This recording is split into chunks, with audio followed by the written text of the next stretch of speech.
Hello, ladies and gentlemen. My name is Kurt, and welcome back to Farlands or Bust. Woof. Woof indeed, Wolfie. Woof indeed. How about that? 4 symmetrically placed jack-o'-lanterns for Halloween. That's right, the last episode was a Halloween episode. As we secure the hidey hole from it, discard some miscellany, grab Wolfie, and which way are we going? And continue on. That's east. We're going west. We're going west here in Farlands or Bust, episode 526 on Tuesday, November 3rd, 2015. That's right. It's Tuesday. It's November. It is no longer daylight savings time. Not that that means anything to me as a current resident of Arizona. We do not abide by such things, so you'd think that'd make things easier, but it really makes things a little bit more difficult when your clock stays the same, but everybody else changes. So, woo, schedules are going to be a little bit off an hour early here for me if I can't get ahead of time with some of these video upload or release publish schedules. But anyway, that's beside the point. It is November. Craziness. Get your Christmas trees out and lights and stuff and put them all around your house because, woo, 'tis the season. But yeah, we're still going to the Farlands here in episode 526, like I said. And we are still raising money for Child's Play charity at farlandsorbust.com. Go that there doth the website over yonder, and on the homepage you can donate directly to Child's Play charity using the green widget right there on the homepage. That both gives you the updated total and goal for this season, $60,000. And the updated total is $7,714.66. But there's also a button there that says donate. Well, it reads donate. Well, you have to read it. It doesn't say or read anything aloud. You have to actually read it with your mind and eyeballs. And it says donate. So you click on that, and that will take you to a page where you can select any amount you should choose. And any amount and every amount matters, no matter how big or small. And as well, there's a little comment box where you can leave a comment. And in that comment, you can ask a question that I may or may not answer in a future episode of Farlands or Bust. I probably will, though. Oh, I see what happened. These sugarcane reeds are intruding upon this tree's foliage and causing them to despawn. Mystery solved. But yeah, and yeah, I'll get to those questions in a future episode of Farlands or Bust. And I do appreciate all the donations coming in to get us to that point and getting us towards that $60,000 goal. Once we reach it, that is when I will finally press F3, and we will see how far we have walked since the last time we pressed F3. So it's a win-win-win-win-win situation for everybody involved. Speaking of win situations, we're not going to be talking about the World Series. We are going to be talking about, however, the last episode. Hold on a minute. There's something to miss. Is that right? No, that's wrong. Yeah, there's the steel case Leap space chair that I have. My one gripe is that it slowly lowers itself. Pressure, I suppose, is slowly leaking from the pneumatic height adjustment. And I only realize it once I normally have my arm rests. They're adjustable, fully adjustable arm rests. Level with the surface of my desk. And now I'm noticing that my wrist is actually coming into some pretty severe angles against the edge of that because the seat has mildly lowered and the armrests are no longer at the perpendicular there. But anyway, I digress. And I was talking about the last episode, episode 525, the Halloween episode. For whatever reason, and perhaps you can let me know, got a bunch of views, like a bunch more views than normal. Like within 48 hours, we had over 10,000 views, which in like 2012 YouTube terms might have been bad, but that's actually good for 2015 YouTube terms and Farlands or Bust terms. I don't know what I did. What did I do? Because I want to be able to do it again, please. Help me out, will ya? Maybe because it was a Saturday and Halloween, and everybody was just waiting around to get their Halloween plans in order, and they saw a Farlands bus pop up on their feed. Maybe it was because we had the daylight savings ended in an extra hour in your day, and you're like, well, normally I wouldn't spend one of my precious 24 hours on watching an episode of Farlands Bust, but since I have an extra one this time, let's go ahead and do that. I don't know. As you can tell, my self-esteem is through the roof. So yeah, I don't know why in a mere 48-ish hours we got over 10,000 views. To put that in perspective, the last Farlands Bust episode to get 10,000 views at all is episode 517, which came out a month ago. And it's taken a month for that episode to reach 10,000 views. Every episode in between 517 and 525, less than 10,000, less than 8,000 in most cases. And then this one came around and 10,000 views. I don't think I did anything different. I wish I knew, or maybe was testing out some different way to tag or title things. I suppose everybody wanted to see the vortex to the underworld. Was it the screenshot of the pig going down the vortex? Was it? Yeah, I really didn't promise anything else from the get-go, but everybody seemed to have found that one way or the other, and I do appreciate it. I mean, the one way I can guarantee getting more views on Farlands Bust and anything on my channel would be likes. I should have looked at the likes. Should have looked at the likes to see if there was an influx of likes. But likes absolutely help out a video and, you know, thusly a channel and content being seen in the YouTube algorithm, because there's really no other metric that can be measured as to whether or not somebody likes a video or they take a positive action. It's not a passive experience. They took positive action and clicked, made one simple click. So I do appreciate, I suppose, if that was the case, everybody who liked that video, everybody who watched that video, and would encourage you to hopefully do the same with future stuff, and perhaps if Farlands Bust isn't your top series on my channel, then do that with other series or something like that, and I would appreciate it. I don't normally push that sort of thing. I myself am kind of a passive promoter of my content on the YouTubes, but it all helps, and I do appreciate it. And if you do know why, like why have you not been viewing Farlands Bustes and you just picked that one up? Why? Let me know why. I need to know why. I need to know why. Why we do such a thing. But anyway, I digress from the real topic at hand that I want to get in hand. I am going on a trip. I got the call, everybody. Going to the moon. Screw you guys. I'm going to space. No, just kidding. Yeah. I wouldn't even take the time to tell you. I'd just be gone. That has happened before on a live stream where the doorbell rings and I'm like, hold on. And then everybody in chat's like, he's never coming back. That's NASA. Oh, but it's just UPS delivering a package. Probably a box of shampoo, because I don't bother buying that stuff at the store, because going outside is scary. So, yeah, I'm going on a trip this weekend to San Francisco. Why, you may ask?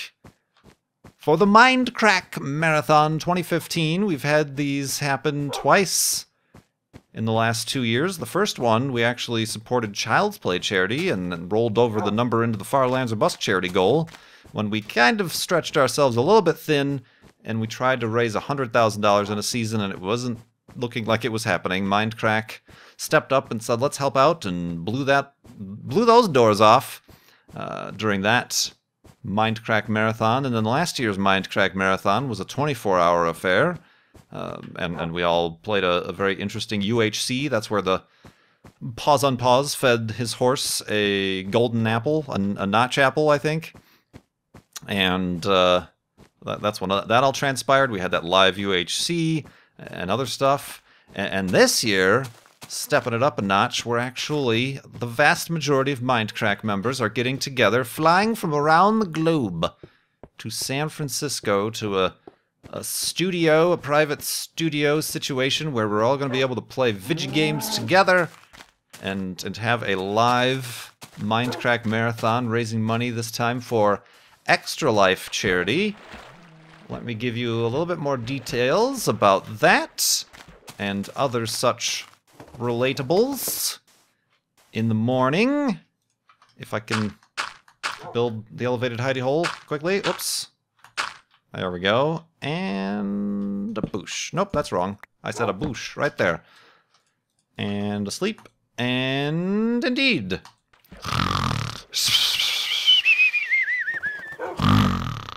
And a Mindcrack marathonness. Right, Wolfie? Woof. He's excited. Boop. Alright. A little bit of food. So yes, San Francisco. The schedule for Mindcrack Marathon. All the details. The website's still coming together. I personally have nothing to do with the website, despite previously having been a website designer. But that's fine. That's actually preferable. I stressed myself out to a great degree getting the website up for the first Mindcrack Marathon. That was an overnight situation. But anyway, the details are at mindcrackmarathon.com. We are starting, it's a 48-hour live stream marathon, starting Friday night at midnight Eastern time. Whoa, whoa, careful there, Wolfie. Oh yeah, there's a creeper down there too, waiting to blast anybody who falls down. Not you, Wolfie. Not you, Wolfie. Oh gosh. So yeah, midnight Eastern time, Friday night, Saturday morning. You know, it's technically 9 p.m. Pacific time, which is where we're going to be at because, like I said, we're in San Francisco. So midnight Eastern Standard Time, U.S. time, to midnight, 48 hours later, Sunday night. So think of it, Friday night, midnight, to Sunday night, midnight.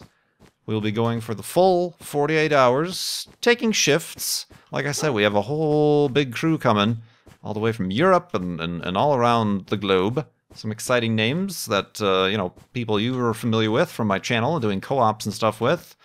People I'll be meeting in real life for the first time, especially since I didn't go to this last Minecon. A lot of them perhaps got to meet earlier, but I did not. But yeah, and we'll be playing, there'll be yet another live UHC where donations will be able to influence little items and whatnot happening during the game.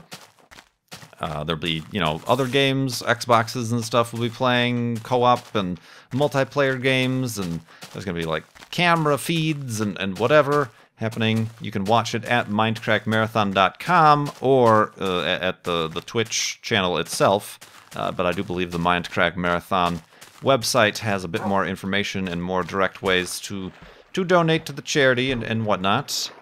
And I guess I can get down that list of people. Aside from myself, surprise, surprise, I was actually going to, if I can have a little bit of an aside, Your Honor, I was actually going to not, like, really mention it. I know, I'm a terrible human being, but I was kind of hoping I could just, like, and now, who's at the door? It's Kurt J. Mac, no! You know, I didn't know how much of, like, surprise guests we were going to have, but I guess the surprise is out. The website is up. People have published things on videos and to the Reddit and whatever. But the full list, as it stands now, things could always change, even in the last week, even for myself, but I don't foresee such things, so I'm still planning, I'm still packing a bag. The roster is Arcus, Aurelian, Avidia, which is kind of exciting. I have never met Avidia. It's actually been a while since I've done any co-op or anything with Avidia as well.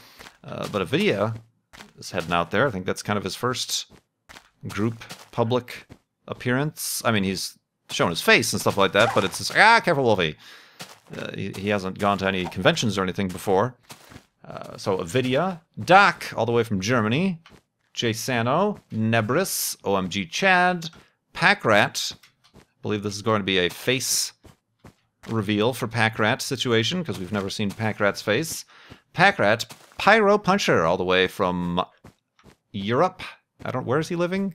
I know he's kind of Irish, isn't he? But, like, I think he lives in the UK. Anyway, Seth Bling, Good, Sevadus, Vintage Beef, our friend Vintage Beef, and former Formula One teammate, Esteban, Bash, coming in from the UK as well, and MC Gamer. MC Gamer is a late addition to the group.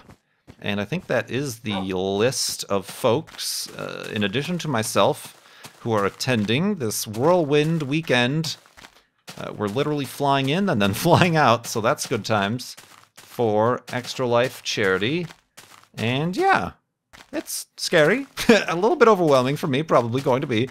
Like I said, we're going to be taking shifts. I mean, the folks from Europe are probably not going to get a chance to get over their jet lag, so we're going to use that and have them handle the late overnight and early morning hours so that the U.S.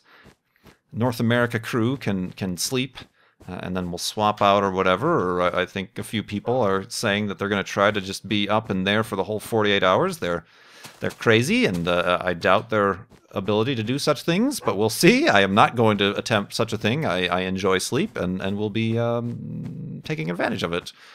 So yeah, that's pretty crazy stuff. In San Francisco, there's no... people, like, the first thing they asked when this was announced is, oh, is there going to be any sort of, like, meetup or anything? I'm afraid not, because it's just... we're literally flying in the day before and flying out the day after, and there's a lot of setup and arrangements and problems we're probably going to have to address. So we're just going to be doing our thing the entire time, and then leaving after we've done our thing. So I'm afraid none of that happened. This is my personal first time to San Francisco. But again, it's not really like it's just a place that happened to work out, and I don't even think I'm going to be able to see the Big Red Bridge or anything like that. Just flying in, going to the place, and leaving or whatever. So yeah, there's a bunch of that happening, and I mean, there's some on that website. You'll see there are some, as with most of these, you know, like you got your you think of it similar to, but a lot shorter version of your Zeldathons, your Mario marathons, your Desert Bus for Hopes. You know, these live charity marathons. We'll be having a lot of interaction with donors, I think, or at least interaction. The fact that you can donate this much and somebody gets a pie in the face. Or do this, and somebody has to eat a bug, or a hot chili pepper, or a ranch soda, or something like that. These little incentive stunts. I can declare that I do not have my name on the list for any of those options, because as you know, as longtime Farlands or Bust followers may know, I'm not a particular... I don't find anything wrong with them. They certainly help spur donations, but I'm not... That's not my style. That's not my bag, baby.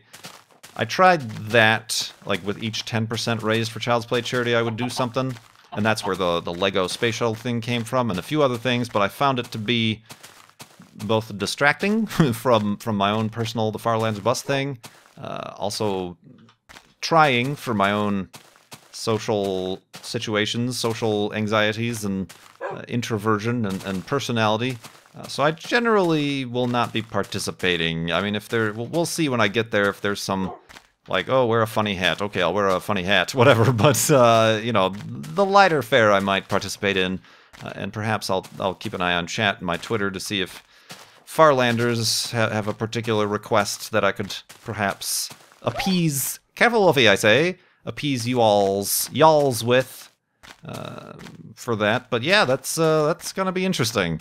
Like I said, I'm a little bit nervous, and a little bit hesitant about the whole thing, but I agreed to it. Originally, it was possibly going to be taking place in New York, which would have been nicer for the European folks, but that one I was probably a little bit less likely to have gone to. I'm not much... Like I've said, a few episodes ago, somebody asked me about flights and planes or something. It came up for some reason, and I like flying. I don't mind flying as like a mode of transportation. It's just the time that is lost and invested in flight and security and being at the airport 2 hours early. And ooh, look at this. That's very cool. It's all like shaped the right way.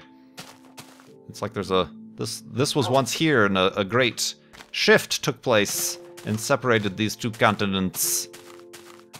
Can we say that? That's what I'm going with. Yeah, like this was once punched in there and it came out. Isn't that happening? There's something like this happening in Wyoming. There's a great rift has grown due to a landslide due to recent rains. So this certainly seems like some sort of plate tectonic situation. Yeah, like that fit directly into there, or there, and it just came out, and that's the sound it made. Kind of like a person spitting out gum. Geology, everybody! Oh man, this place is pretty neat. I like it. It's a nice canyon. Some nice canyons you got there, ma'am. Nice canyons. So yeah, I just wanted to kind of point that out in case you were hoping to make me eat a bug or, I don't know, get a wax or something like that. Not for old Mac, but I'm looking forward to it. Like I said, some people to meet that I haven't met. Like I said, Avidia, people like Pyro and Michael and folks like that. The rest of them can go to hell. No, just kidding. So I don't think. No, I didn't meet. No, I didn't meet Baj before. Like I said, I didn't go to the last. No, wait. Yeah, I did. I'm an idiot. He was at Orlando, wasn't he? Sure, he was. Yeah, he was. All right, I met Baj before. Screw him. I already met him before. So yeah, that's Mindcrack, and that's, like I said, happening Friday night to Sunday night for 48 hours. That means there will not be a Saturday episode of Farlands or Busts, because I will be gone for that, but we will get a Thursday one in, and we'll be looking forward to that. Indeed. So let us indeed go to sleep, continue in the morning, and answer some questions from donors to Child's Play charity through Farlands or Busts in the morning. I already said in the morning, didn't I? Oh well. Repetitiveness.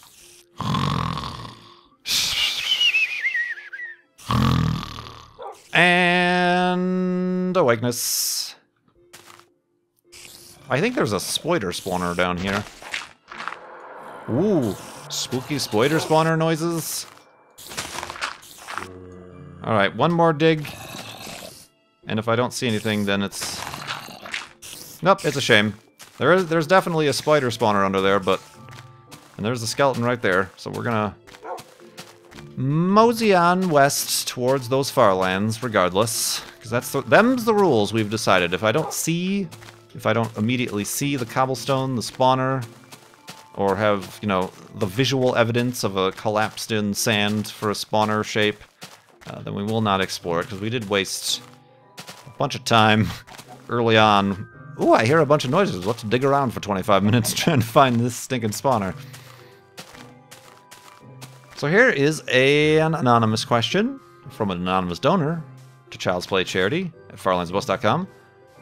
If you had to choose a person... Woof. If you had to choose a person to raise as your own, who would it be?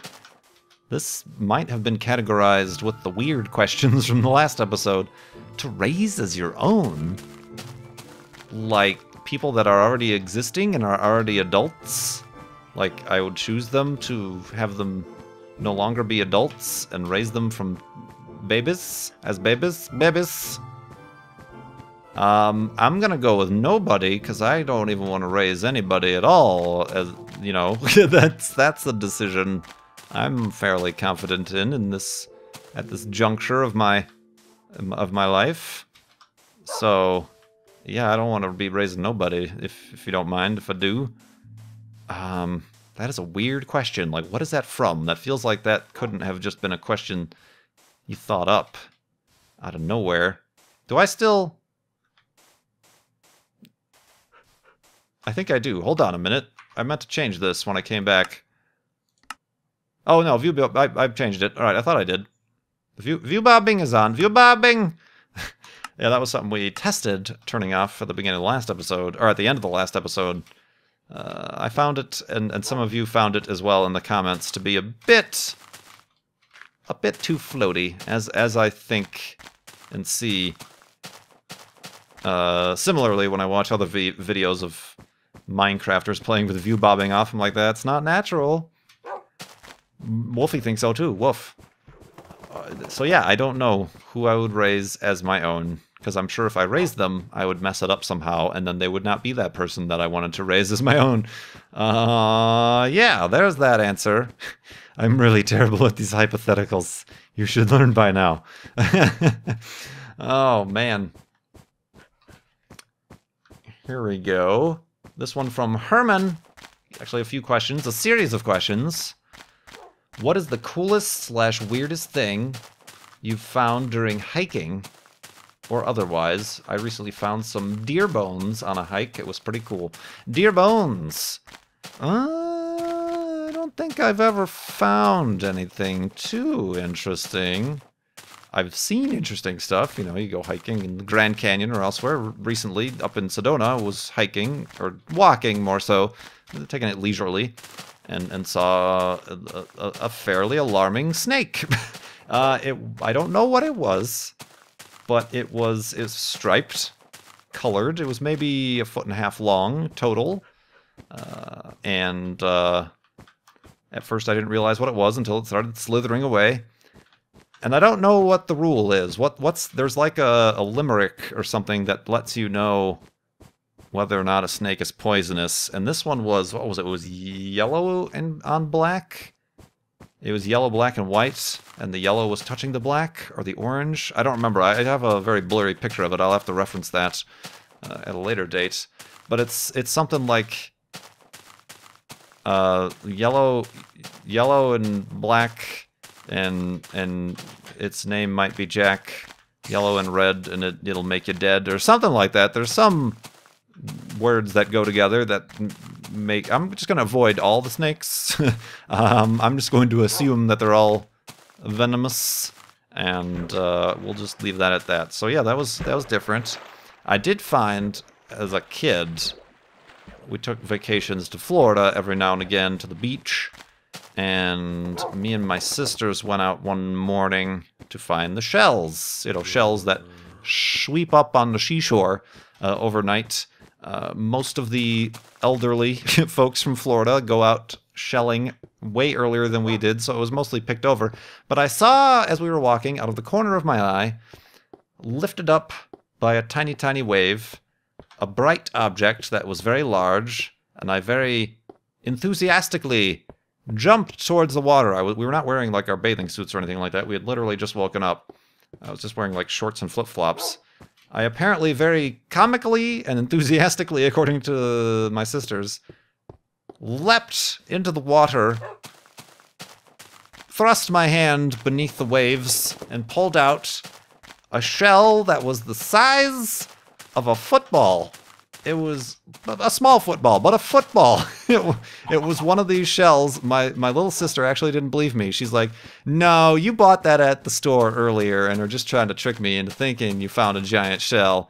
No, I found it and I still have it. It's like, it's one of those big shells that you normally find in like the rock shops or the hobby shops or the natural wonder stores. Look at this amazing place that we're in right now, and I'm talking about shells. Wow, that's a lot of floaty bits. I don't know that we've seen this many floaty bits recently. Wow! Extreme Hills biome! We are rocking it today, aren't we, with the environments? Think if I had just wandered a few hundred blocks to the left, we would have never seen this, and would have never known that it was here to have missed it. That is what I like about Minecraft. Whoa, indeed! Wow! Yikes. Made it to the far lands, everybody! No, it's kind of similar, because there's this large crevasse right there that's kind of, you know, and there's a... Look at that tree! Look at that tree, Wolfie! There's weird... Yeah, this is... Imagine this, but like an entire wall. That's the far lands. Oh, and there's a hole even under... This is an amazing place. Hold on. It's picture time, Wolfie! It's picture time! Why will you not accept picture time for what it is? Alright, well, this is less of an impressive place to be taking a picture. Ooh, let's go up here. Ah, yes. Wow, this place is neat. Oh, and I can see through there. Wolfie. Over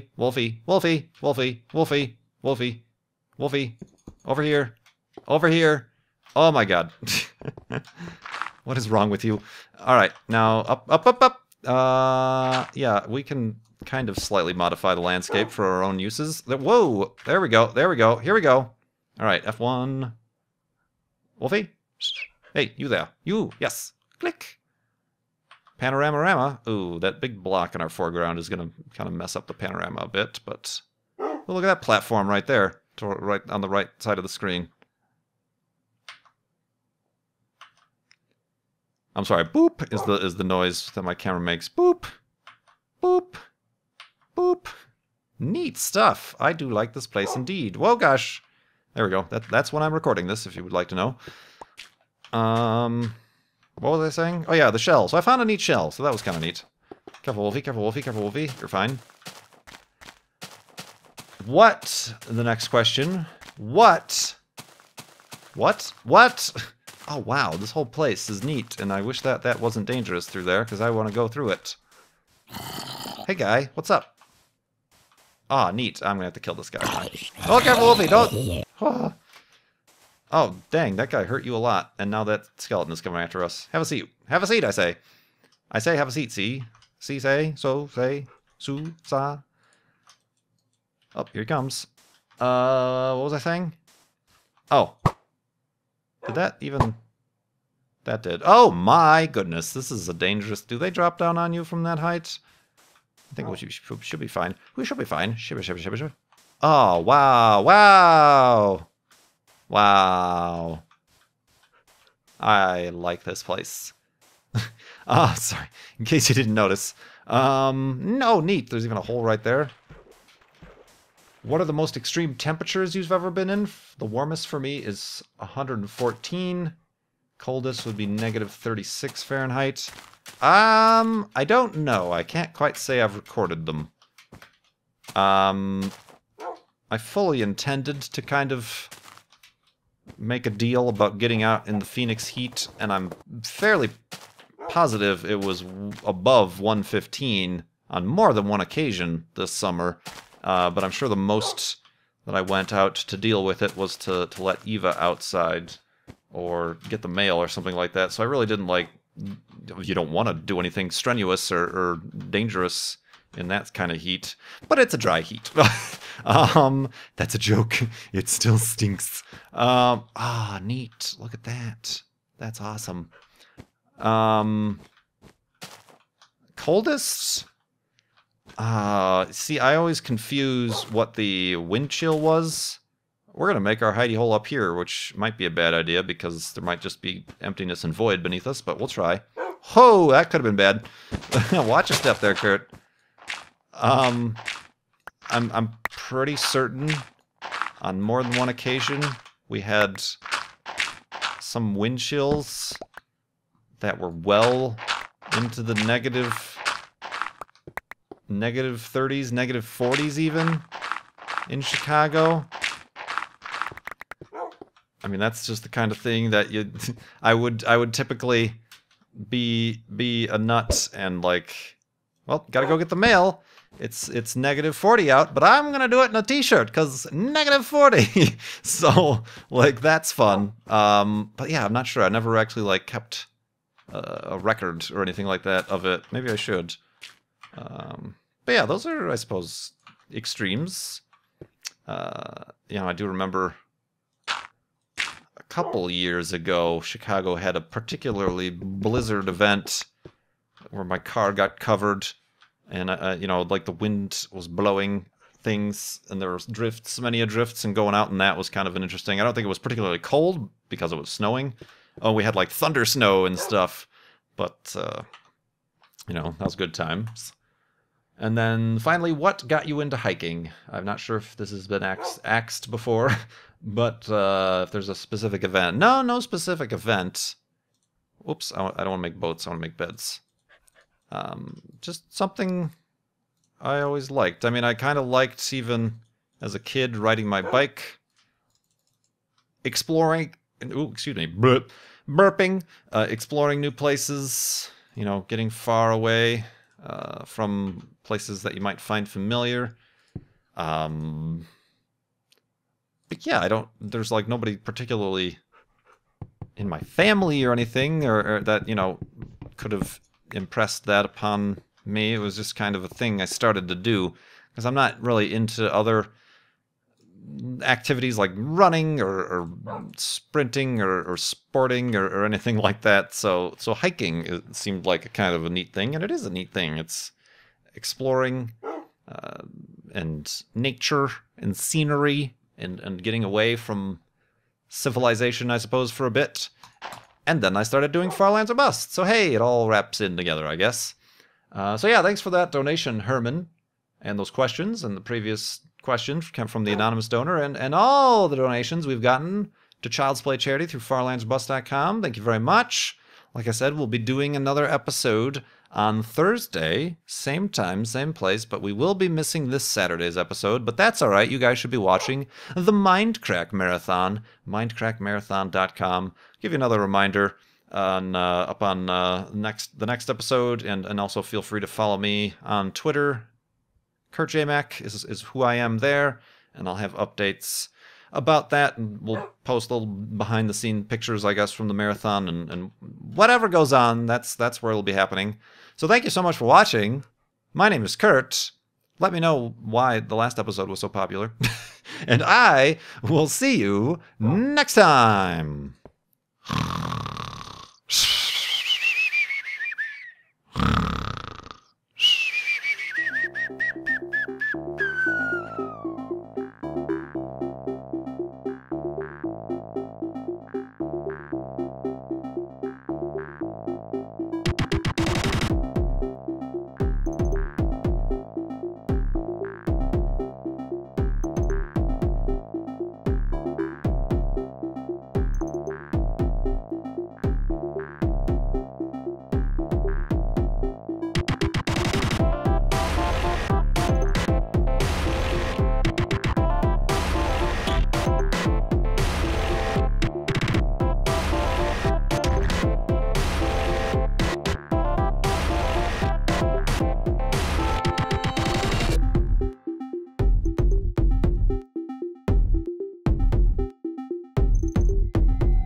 All right, I met Badge before. Screw him.